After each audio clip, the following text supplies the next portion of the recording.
Friends ఇది 100 watt class D amplifier board. ఇందులోనే 12 volt 24 volt boost converter inbuilt ఉంది.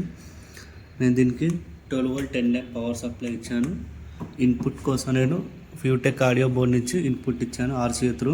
Sound test వినండి. Sound టెస్ట్కి నేను 6.5 inch song bird speakers 6 inch speakers full range use చేస్తున్నాను. Sound test వినండి.